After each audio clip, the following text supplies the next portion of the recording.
Bonjour à toutes et à tous et bienvenue dans ce coffret Esthète de novembre 2025. Quelques mots pour présenter un petit peu cette plénitude d'automne qui est la promesse de votre leaflet du coffret.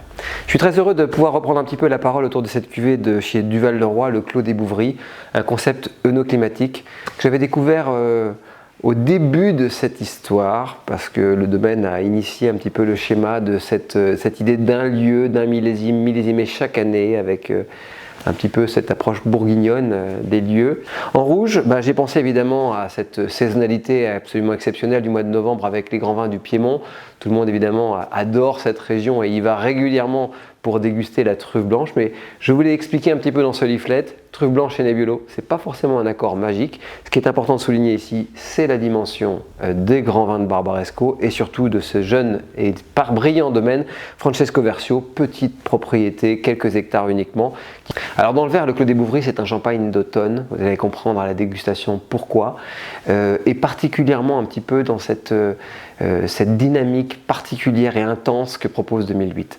Ce que j'ai adoré, moi, c'est qu'on est allé loin dans les messages de la maturité du fruit, avec évidemment l'amande, l'agrume, l'intensité voilà, un petit peu concentrée et de fruits blancs que peut proposer le chardonnay avec ce type de maturité froide.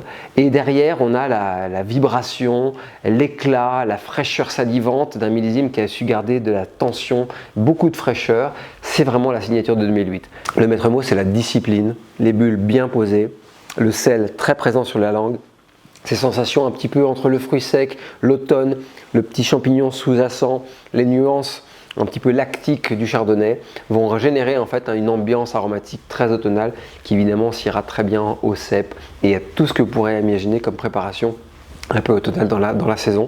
Dans le Barbaresco, vous allez pouvoir découvrir ce qu'est l'élégance du Nebbiolo quand on pense que c'est un cépage avec beaucoup de tension acidulée et de tanins. Et bien le Nebbiolo, dans ces paysages un peu plus aériens de Barbaresco et particulièrement sur la commune de Naive, et bien c'est ça, vous allez voir, c'est des nuances chez Francesco Versio qui vous emmenez sur la cerise amarenne un petit peu macérée, les fleurs, le pétale de fleurs, les nuances un petit peu d'agrumes également qui se livrent là-dedans, avec un 2021 absolument suave, plein et extrêmement délicat. On renoue ici avec, on va dire, un Nebbiolo discipliné, calibré, fin et rassurant, comme peut-être un petit peu on en a goûté chez Bruno Giacosa, cette légende absolue de l'appellation Barbaresco. Et donc cette propriété de Francesco Versio nous raconte l'avenir de l'appellation. Et c'est ça qu'il faut retenir.